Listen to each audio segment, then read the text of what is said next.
We're now on Daf Yud Gimel Amid Beis. So the Edom saw going to a private place, Ole Churva. Churva is a kind of a broken down, abandoned house, so to speak. And again, we're talking about a single woman. And that's a place where, unfortunately, immoral acts take place. They go out there. And Amullah, the Edom who saw that she went into this churva or makom seiser, ma tivo shalish there. What's the nature of this man? Is he a kosher apostle? So she responded, Kohen hu, uben achi abahu. She identifies the Boel as her cousin.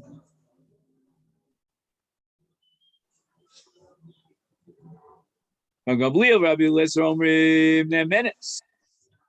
we're always maimed her on Cheskas Kashrus. Rabbi Shomer Lomi Piyal and Chayim, we're not going to rely on Cheskas Kashrus, Ella, but rather as long as she doesn't bring a proof, Harezu b'Cheskas Pa'ul and Asin Lamamzeh, she's Psula Kuna, Ad Shetavi Railit Varea, until she could prove that this Boel was a kosher.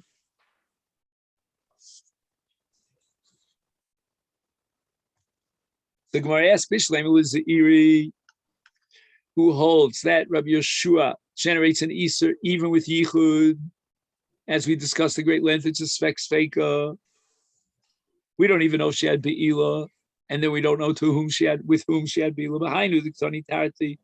Now we need the Mishnah to tell me Seiser Ola Churva. Seiser means Yichud. Churva means we know that she was Nivala. Now I'm not sure how do we know that she was Nivala. I guess that's just the language of churva. That churva means nivala. And even so, Rav Gamliel holds she's still muteres l'kohen. El Rav Hasid Yomar, he holds that mitaberes in our Mishnah means what?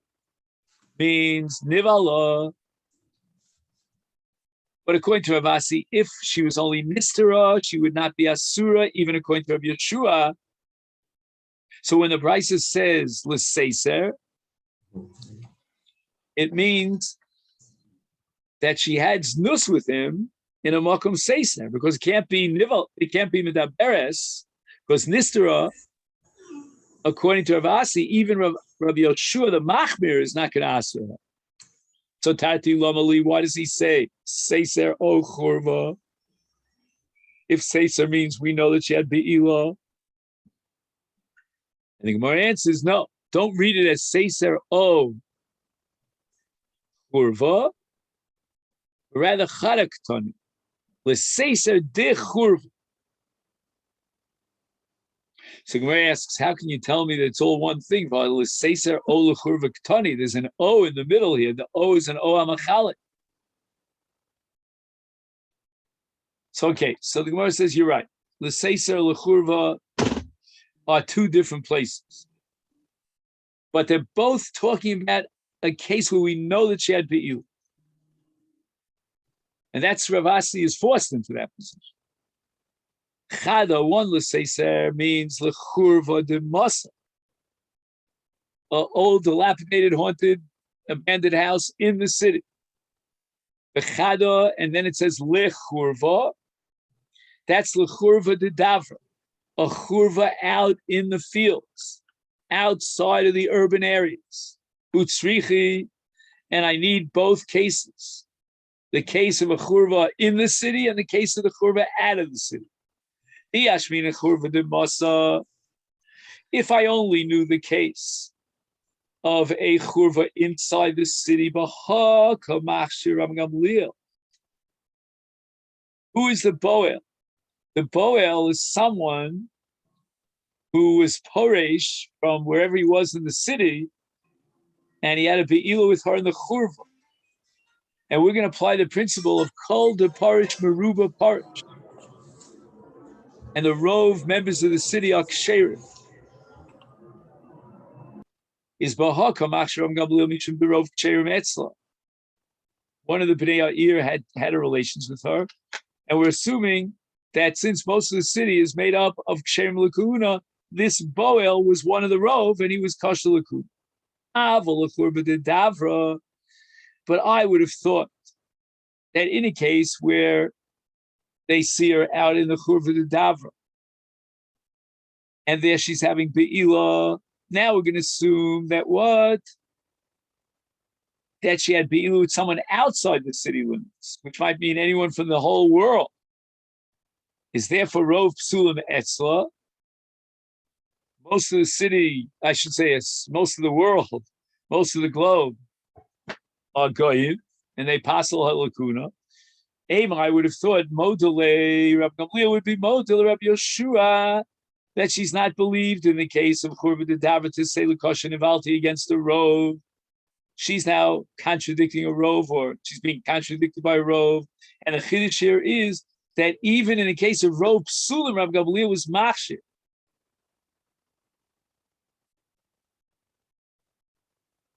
The Yashmina Behi, and if the Bryce would have told me the Machlokes between Rabbi Gamliel and Rabbi Yeshua in the case of Churva B'Davra outside the city, I would have said by Hikam Rabbi Yeshua. Then Rabbi Yeshua says she's not believed. Why? Because she's contradicting a Rov Psulim, as we said before. Out in the city, outside of the city, is Rov Psulim. Avalba, in the case of the Churva inside the city, I would have said Modeh Rabbi Yeshua Rabbi Gamliel. She should be believed because she's supported by the Rov, or she's supporting the Rov. That Rov Ksherim Etzla, Mashmalon, that even in this case, Rabbi Yeshua Posel, even though it's a Churva Nimtzeis Be'ir where the Rov Ksherim Tzricha, if I need both.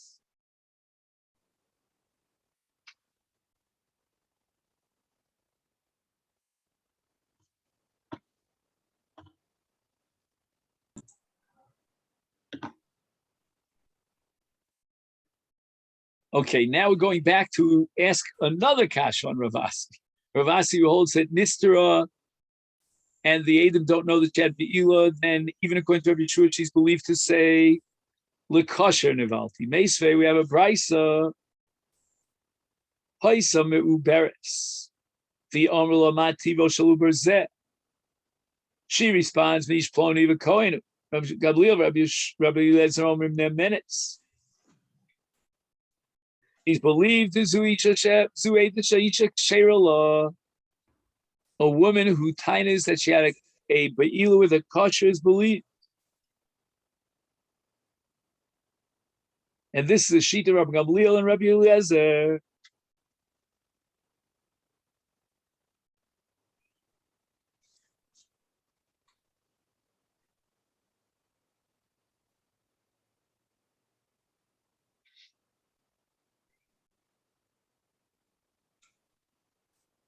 Rabbi Yeshua Omer Einu Nemenes.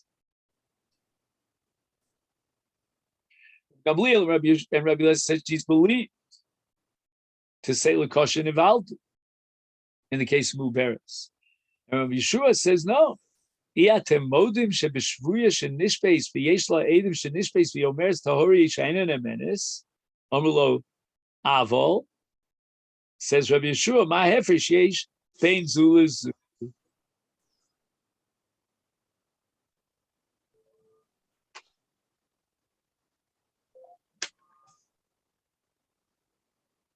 So now we have a tzushtel to nishbeis. And the case,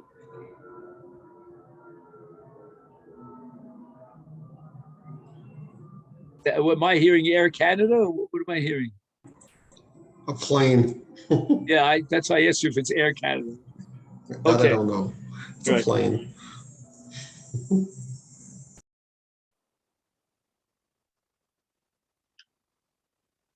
We're talking about a case of Muberes. And Rabbi Yeshua is arguing an analogy between Muberes and Shvuya. In Shvuya, we assume that since she was taken captive by the Goyim, then in all likelihood they raped her and she became Psula Lakuna, but she's claiming no. That Tahorani, they didn't get around to me, whatever it is. Lo Nevalt. And Rabbi Yeshua assumes that everybody would agree, no one would deny it, that she's not believed, because that's the din of a shvuya. A shvuya is psul lakuna. We assume she had a be'ilah with a guy, unfortunately. And this is a Mishnah later on Daf Chav Beis.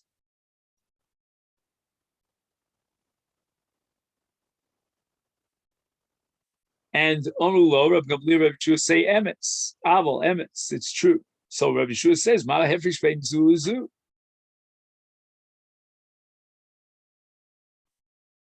Why is it shvuya surah medaberes? In this case, a muberes is muteres.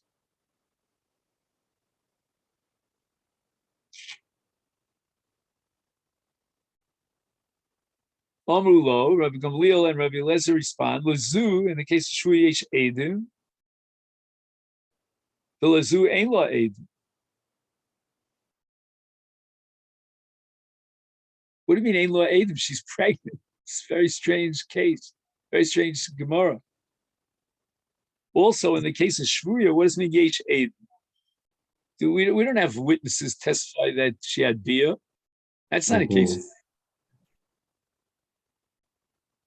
So in my Gemara, he adds a comment. He says, "Kevan shenishbeis ulevena nochrim vein pruta barayos kulanu edim shenivel." There is such a strong circumstantial evidence that indicates that they had a relationship with her, that it's as if we saw them having a relation. But don't confuse that with the case of Meuberes.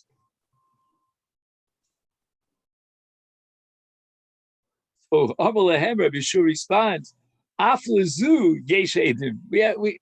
We have testimony that she had be'ilah. You know, we don't believe in that immaculate stuff. You know what I mean? That mother. Sharei Kresa Ben she now. She's pregnant. How'd she get pregnant? Amru Los from Gabli Rabbi Shua respond, Rov Ovdikam Prutza Barayas. So I want to assume in the case of Shvuya that she had be'ilah with a guy. That Prutza Barayas. So Rabbi Yeshua responds, Ein Apetras Larayas. Even if she had yichud with the Yisrael, who's going to say that she only had yichud and she didn't have be'ilah?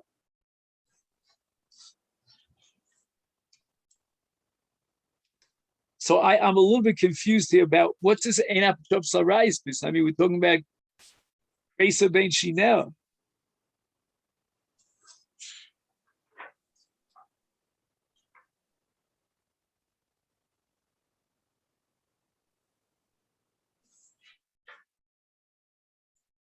You follow me? There's a little bit of a jump in this. Yeah. We were talking about Muberes. Right? It said, Ma tivo shel uberzu.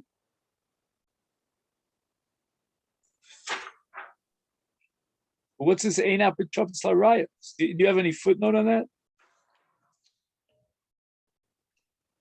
Unfortunately, I don't have a note on this. They're saying she's obviously pregnant. But how do you fit that into the words ein apetros larayis? Which I assume means that no one could tell me that she didn't have beer. Well, she's pregnant. I mean, I don't know what. No footnote. How does he translate? Even in the text itself, how does he translate ein apetros larayis? 1 second. Yeah. I'll wait patiently because I don't understand this.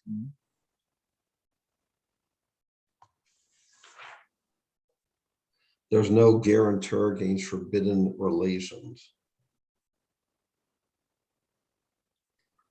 You That's know all. what? The note is, I think Rashi says it's going to be explained later in the Gemara. Ah, okay. Yeah, it does. L'kama mafarash. Okay. So we have to remain in suspense, I guess. Right. I think it's afterwards in the Gemara. Okay, let's go on to the Brisa. The Brisa continues with another din. When do we have Machlok Shim Rabbi Yeshua and Rabbi Gamliel? Whether she's Ksher Lakuna, Dafka Betis Isha Begufa, when she's testifying about herself and she's claiming Lakasher Nivalt. Do we trust her? Do we not? Aval Edis Isha Bebita, if she testifies that she had a Be'ila to a Kasher, and that testimony is relative to her Bas, who was born from that very Bia, the Divriyakol Avlad Shtuki, even Rabbi Gamliel would confess that the Vlad is a Shtuki. We're not allowed, we don't know the nature of the Vlad, it's Kashrus L'Kahuna, and therefore we have to prohibit her to Kahuna. So now the Gemara wants to analyze the dialogue back and forth in this price between Rabbi Yeshua and Rabbi Gamliel. What did Rabbi Yeshua say? And they had to answer, they meaning Rabbi Gamliel and Rabbi Eliezer had to answer that Rov, Akum, fruits and varieties.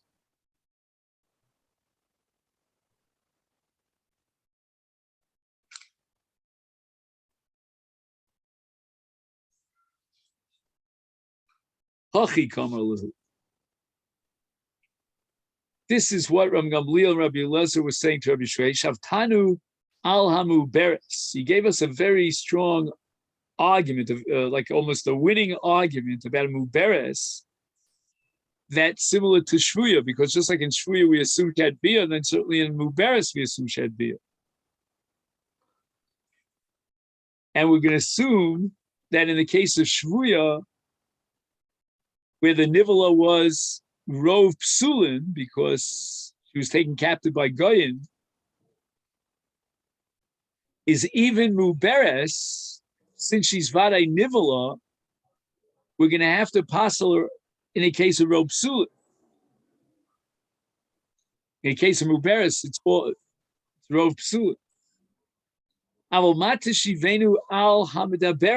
do you reject our shita, even in the case of Medaberes, where the Adam didn't see that she had Be'ila? We have no proof that she did have Be'ila. That's not something that you can compare to Shvuya. Here, certainly, she has a migu to be believed, because she could have said Lo Nivala. Hello, what? She confesses that she had Be'ila, but it was to a kasha. Rabbi Yeshua responds to that beres hainu shvuya. What do you mean hainu shvuya? Shvuya, we said we assume that that she had be'ila, right? These are not ksherim, these are not grace tzaddikim who took her into captivity.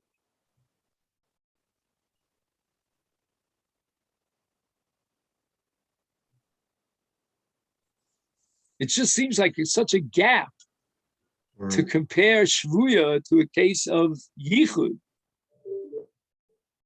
Amrulos from Rabbi and Rabbi Lazar respond to Rabbi Yeshua. There's a fundamental difference between shvuya and midaberes. Even in the case of ropsu, shiny shvuya the rov ovekacham from barayas. So once there was yichud, we assume for sure there was bila.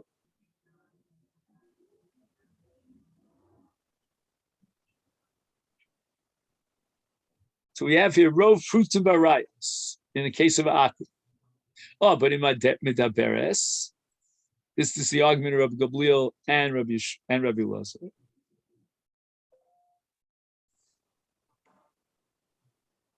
Is even if she had yichud, and even if it was a apostle, but you don't know that she had be'ila, and therefore she should be believed to say lo nivalti. If she has a migu, she could have said, right? She admits that she had be'ila with her kosher, and she could have said lo nivalti. The whole story didn't get off the ground. Mm-hmm. Omalehem, Rabbi Yeshua responds, Hanami, even the case of Midaberes, is Keva Distater. She's also no tzaddik. She had yichud.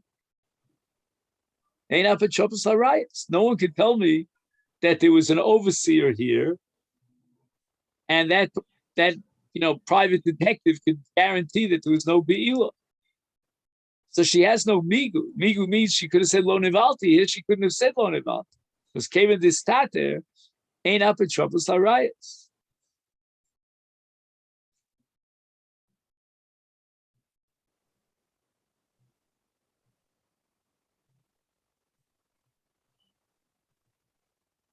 Now let's go back to Rav Asi, who says medaberes means nivala. And according to Rav Asi, as we said over and over again, Rabbi Yeshua would be modeh if there was only yichud, that she's muteres and she's believed.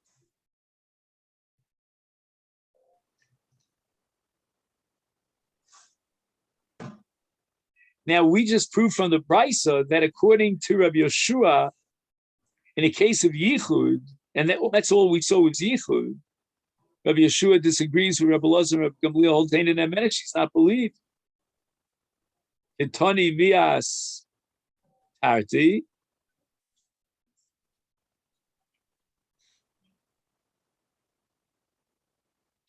So there's a double machlokus now between Rabbi Yeshua and Rabbi Gamliel. B'medaberes u'b'muberes. Again, this is according to Rav Asi that medaberes means yodua shenivala. We know that she had be'ilah. So what's this double machlokus? Ktani vias tarti. So Gamliel and Rabbi Elazar said to Rabbi Yeshua, "Eshavtanu ala muberes, matishivenu ala medaberes." Means that only in the case of Muberes do we know that she was Vade Nivola. But in Medaberes, we don't have any proof that she was Nivola. And even in that case, Rabbi Yeshua disagrees and he compares it to Shvuya, and she's Asura.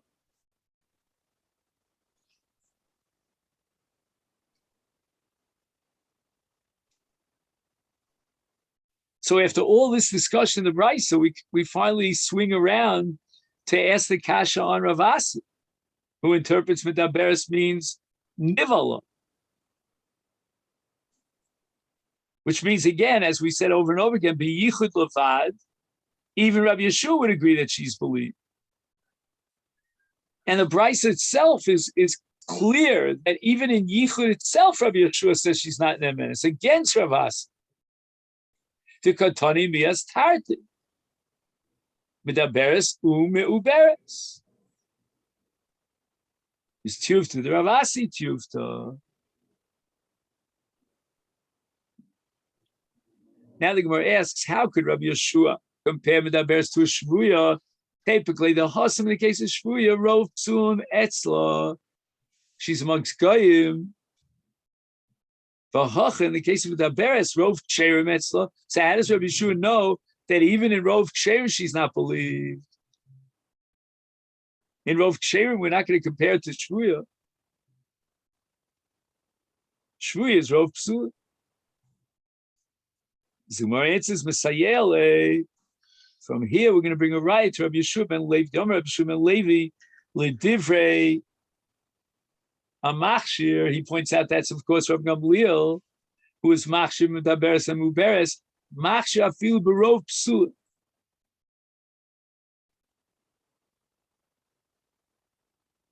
Even against Rov Psul, which I assume is a Tainus Bari, is stronger than a Rov. L'divrei HaPosel, that's Rabbi Yeshua, Posel afilu berov ksherim.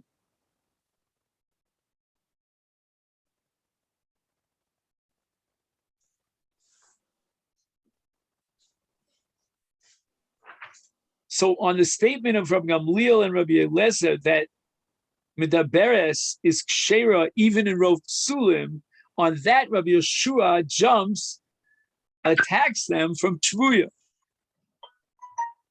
And she's not believed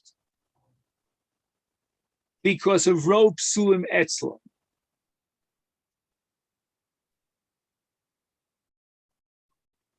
Rabbi Yochanan l'divrei hamachshir ba machshir bebita. L'divrei apostle ba, apostle bebita. Rabbi Loza Omer, l'divrei amachshir ba, posel bebita. Because again, as we said before, the bas never had a chazaka of kashrus. Rabba, my time, but Rabbi Lazar, that even according to Rabbi Gamliel, the bas is psula.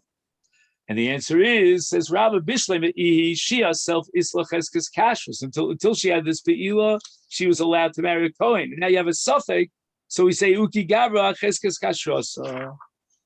But Bita less lacheskes kashrus. From the minute she was born, when she was in a suffix, was she born to a apostle or to a kosher? Esvei Rabbi Loza l'Rabbi Yochanan. Amed Varma Murim. We learned in a brisa that where is the machlok between Rabbi Yeshua and Rabbi Gamliel?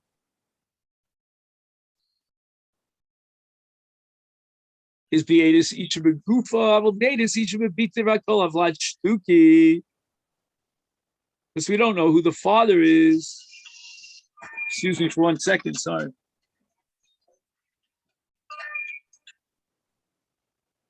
I'll call you right back. I'm in the middle of Shia, sorry.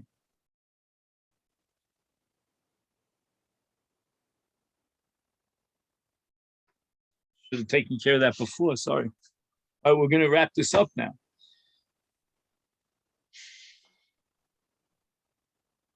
So the Gemara says, my love, shtuki apostle, the word shtuki always means apostle. So this would be a proof to Rabbi Loza the Amora that even Gamliel would agree that the Vlad is apostle. It says shtuki. And that's a kash on Rabbi Yochanan. And Gemara rejects it, says, lo, shtuki means shtuki v'kosher. He's allowed to marry a Kohen. Mhm. So the Gemara says, we never found the word shtuki referred to a Kohen. And the word shtuki means we don't know the nature of this person as far as yuchsin. When it says in Kiddush Shmuel, the Amar Shmuel Asar Kohanim Omdu Perish Echem Baal Havlad Shtuki. So we don't know who the Boel is. It's one of 10 possible Kohanim who are ksherim, and she's ksheira liyuchs.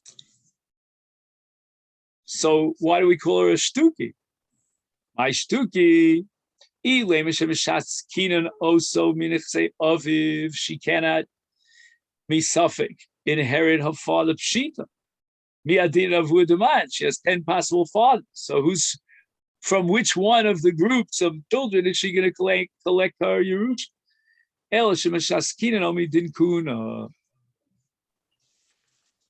It means if it's a boy, he's not allowed to work as a Kohen Ovid in the Beis Hamikdash. He cannot eat truma.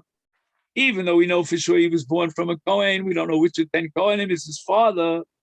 Because we derive from a pasuk, and this we had already in Masechet Yivamis. And we're going to dash him from lo ulizaro achrov, misha zaro miyuchas achrov. Yotzezeh shein zaro miyuchas achrov. We don't know who the father is, and therefore he's excluded from kahuna. That's why he's called a shtuki. But for sure, he's kosher liyuchsin. He can even marry, or let's say if it's a girl, she can marry a Kohen. And now we're going to interpret the brisa, l'divrei hakol, according to everyone, havlad shtuki. Even Rabbi Yochanan is going to agree that the Vlad is kosher lakuna, but he's still called shtuki in the sense that he doesn't have a din kahuna.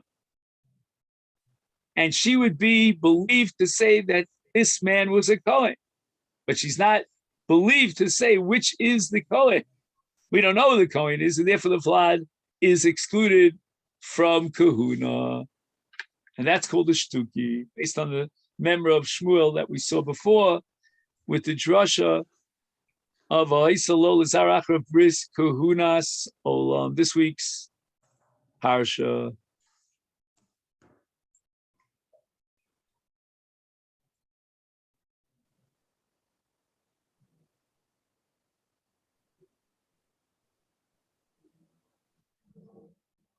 Okay, then.